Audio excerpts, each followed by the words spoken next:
এটা একদম লেগেই রয়েছে আমার নিরামিষের দিনগুলোতে। আমার ছেলে খুব ভালোবাসে, আমিও খুব ভালোবাসি। তো আর দেখো এখানে কলমি শাক ভাজা করেছি, আর এখানে ভাত হয়ে গেছে। ভাতটা কি কম কমই করেছি, দেখো যদি দুবেলায় হয়ে যায় ভালো কথা, নাহলে রাত্রেবেলায় রুটি ফুটি করতে হবে। মনে হয় হয়ে যাবে আশা করি, আবার গরম লাগবে। তাই তরকারিটা হচ্ছে আলু, বরবটি, কুমড়ো, পটল দিয়ে, আর সঙ্গে বড়ি দিয়ে একটা নিরামিষ তরকারি, আর করব আমের চাটনি, করিনি এখনও, করব, আর পটল। চলো তোমাদের সঙ্গে আবার দেখা হচ্ছে আমার, কিন্তু আমার অবস্থাটা একবার দেখিয়ে আমি কি অবস্থা। গরম। এই মানুষটাকে তোমরা রিলে দেখো আবার, যখন সে একটা ফিটফাটও তোমাদের সামনে আসে, কিন্তু দেখো ঘরে আমি কেমনভাবে থাকি, এভাবে থাকি। আর কালকে ব্লগ চলে গেছে আজকে, তো ব্লগটা চলে গেছে মনে হয়। আর রিলগুলো প্লিজ দেখো, আর রিল দেখে রিলটা কম দেখো, কিন্তু আমার বড় ভিডিওগুলো একটু দেখো। তোমাদের বড় রিলগুলো দেখে যতটা কিছু হবে না, বড় ভিডিওগুলো দেখলে হয়তো একটু হলেও আমার একটু প্রফিট হবে, বা তোমাদের ভালোবাসা পেয়ে একটুখানি হয়তো ওপরে উঠতে পারবো। তো প্লিজ আমি হাত জোর করে রিকোয়েস্ট করছি তোমাদের, যে তোমরা আমার বড় একটু উপরে তোল বড় ভিডিওগুলো দেখো, এইভাবে এইভাবে, হ্যাঁ বড় ভিডিওগুলো দেখো। তো চলো আমি চান করে আবার ফিরে আসছি তোমাদের সামনে। তো এখন থেকেই ব্লগটা স্টার্ট করলাম। দেখো কেমন মেঘটা করে রেখেছে, সকালে ভালো রোদ দিয়েছিল, কিন্তু তারপর দেখছি মেঘ মেঘ করেছে। তো আজকে আমি সকালবেলা তোমাদেরকে দেখাইনি, প্রতিদিন সকালবেলা গুড মর্নিং দিয়ে করছি, কিন্তু মাঝে মাঝে ডিফারেন্ট করাটা খুব ভালো লাগে। তো আজকে আমি দুপুরবেলা থেকেই করছি। তোমার স্নান টান করে পুজো টুজো সব হয়ে গেছে, রান্নার সময়টা একটুখানি তোমাদের দেখিয়েছিলাম। আর দেখো ছাদে আর যাইনি, কারণ দেখো মেঘের অবস্থা দেখতেই পাচ্ছ, পুরো আকাশটা পুরো কালো করে দিয়েছে। তো আমি জাস্ট এখন থেকে ব্লগটা শুরু করলাম, আর এমনি পুজো টুজো সবই হয়ে গেছে, তো তারপর থেকে শুরুটা করেছি আজকে। তো সেরকমভাবে কিছু দেখাতে পারলাম না, কাচাকুচি সবই করেছি, কিন্তু ছাদে যায়নি বলে ছাদটা আজকে দেখাতে পারলাম না। তো চলো এবারে, রোজ রোজ একঘেয়ে একই রকম, আর কোথাও তো যাওয়া হচ্ছে না আমাদের, যার জন্য একই রকম ব্লগ ডেলি ছেলে বলে আমার তুমি একই রকম ব্লগ করছো ডেলি, একই রকম তোমাদের কী করবো, কোথাও যেতে পারছি না এই মুহূর্তে, এখন ভোটের সময়। তো চলো আমি এখন তোমাদের দেখিয়ে দিই আমি কি রান্না করেছি। পুজো তো হয়ে গেছে, আগে আমার ছেলেও করেছে আর আমিও করেছি। তো এই ঘরের লাইটটা এখন অফ করে দিলাম। তো আমার রান্নাবান্না সব কমপ্লিট হয়ে গেছে।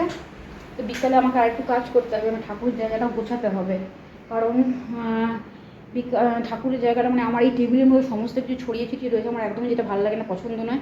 কিন্তু অ্যাকচুয়ালি কবে মানে ভাবছি যে কবে থেকে করবো, কিন্তু এই মানে এই কাজের মানে চক্করে আর নানা রকম টেনশানে আমার কাজের থেকে মানে কাজ করতে, তখন কাজ করি না সেটা না, তোমরা সবই যেন করি কি না করি, মানে নানা রকম টেনশানে আর মানে এটা আমার কাজের প্রতি যেটা ইন্টারেস্ট উঠে যাচ্ছে, কিন্তু না করলে হবে না, যেহেতু একার ঘর সমস্ত কিছু করতে হবে আমাকে, আমার কাজটা আমাকেই করতে হবে, আমার জায়গাটাও আমাকে বুঝে নিতে হবে। তো সেই জায়গায় চল মানে মানে আমি একটু ঢিলে টাইপের রয়ে গেছি, জাস্ট ঢিলে টাইপের রয়ে গেছি, মানে পাচ্ছি না। আজকে সকালবেলা তো মানে কী বলবো তোমাদের, যে সকালবেলা উঠি, আজকে সকাল কাজ শুতেই আমার প্রতিদিন ধরো একটা হয়েই যায়। তারপরে আমার স্বভাব আছে যে আমি নিজের রিলগুলো দেখি, মানে যখন আমি ইউটিউব বানিয়ে নিই তখন আমি দেখতে সময় পাই না, কিন্তু যখন আমি হয়ে যায় সমস্ত কাজ বাজ করে যখন শুতে যাই, তখন যখন নিজের রিলগুলো আমি প্রত্যেকটা ঘুরিয়ে দেখি, ওটা দেখার জন্য আমার অনেকটা টাইম লস হয়ে যায়। আমি অন্যতে কিছু থাকি না, শুধু নিজের রিলগুলো দেখি যে কীরকমভাবে ছেড়েছি না ছেড়েছি। তো ওটা দেখতে দেখতে প্রায় আমার 1-2 হয়েই যায় ডেলি, 7:30 8টা তো বটেই, 8টা 8:30 তো বটেই হয়ে যায়।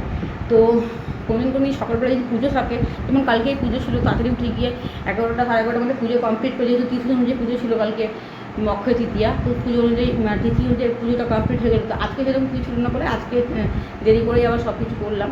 তো চলো, আর রিলগুলো যদি দেখি বলে টাইমটাও আমার লস। আর যত ইউটিউবের যা কিছু আছে, আমি এক সময় ক্রাইম ডায়েরি দেখি, মাঝে মাঝে দেখা ইউটিউবে ক্রাইম ডায়েরি, তারপর আরও কিছু থাকে, ওগুলো সব দেখতে ভালোই লাগে। কারোর সঙ্গে বক করা থেকে তো ওই কাজগুলো করাই ভালো না, তো সেটাই করি। আর নিজের দিকগুলো দেখে নিই কেমন হয়েছে না হয়েছে। তো চলো অনেক বকলাম, তো এবার আমাদের খাবার টেবিলে চলে এসেছি, তোমাদের দেখিয়ে দিই আমি কী করেছি আজকে। আর দেখো এখানে সেই তোমাকে দেখালাম তখন পাঁচমিশালি তরকারিটা করছিলাম, তো পাঁচমিশালি তরকারিটা দেখো এরকমই সব দিয়ে একটা বানিয়েছি।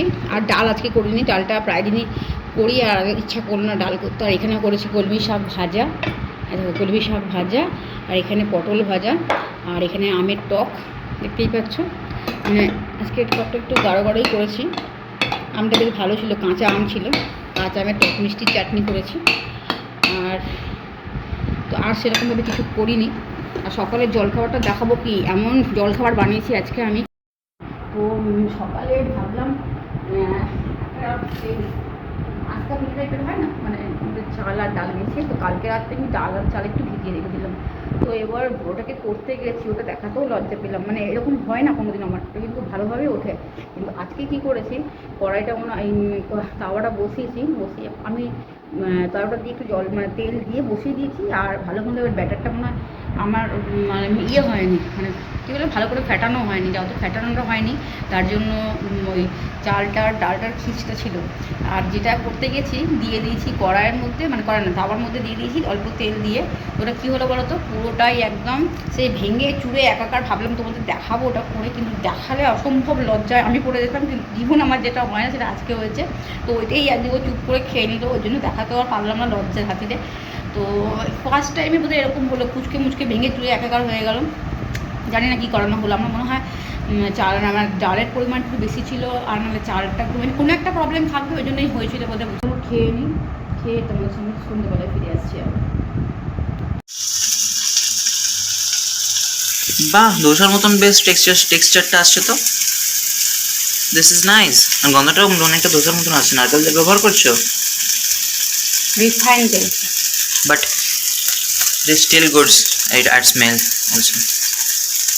তো দেখতেই পাচ্ছ আপাতত এটাকে অ্যাকচুয়ালি কী বলবো, ধোসা না তাহলে এটাকে বলে আস্তা পিঠে, কখন কেউ বলে আবার গোলা রুটি, আবার কেউ বলে ধোসাটা না, ধোসার মতনই আছে, বিউলির ডাল আর চাল মিশিয়ে করছি। তাহলে ধোসা কেন বলবে না? না ধোসা এরকম হয়, ধোসা বড় হয় আর গোল হয়, আরও পাতলা হয়। পাতলা হয়, তার সাথে উপর থেকে একটু ইয়ে থাকে, তরকারি থাকে, মানে ভেতরে ঢোকানো। ঠিক আছে। সকালবেলা না, কারণ ডালটা চালটার কোনো প্রবলেম, সকালবেলা এরকম করতে পারোনি কেন তাহলে? সকালে করতে পারিনি একটা কারণ আছে, কারণ তখনই শব্দ ভিজিয়েছিলাম, তো তাই মনে হয় হয়নি। তো এটা এখন ভিজিয়ে বাটা হয়ে গেছিল, বেটে আবার ফ্রিজে ঢুকে রেখেছিলাম খানিকক্ষণের জন্য, তারপর এখন বার করে আবার করছি। আচ্ছা, সকালে কাল রাত থেকে ভিজিয়েছি, সকালে হয়নি বাটাটা, সঙ্গে সঙ্গে করে দিয়েছিলাম।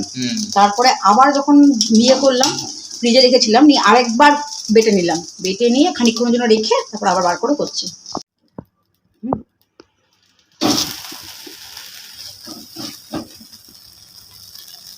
এটা ঘরোয়া ধোসা, বিউলির ডাল আর চাল দিয়ে।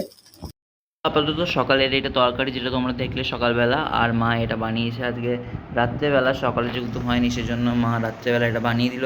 চলে এবার খেয়ে নেওয়া যায়। চেষ্টা করেছিলাম বানাবো, কিন্তু সকালবেলা যেহেতু বলে দিলাম আগে, কতবার বলবে এক কথা, তো এখন বানিয়ে দিলাম ওকে। আর ভালোই হয়েছে, বেশ পাতলা পাতলা, বুঝতেই পারছো, রুটি ইয়ে সাইজের, রুমাল টাইপের, ভালো লাগে। আর এমনি সকালে পাঁচমিশালি তরকারি ছিল। শনিবার কী করবো বলো, কী রোজ রোজ কী করা যায়, কিছু না কিছু থাকেই। তো আজকে এটা দিয়ে জ্বালাচ্ছি, কালকে আবার নতুন সকাল তোমার সঙ্গে নিয়ে ফিরে আসবো।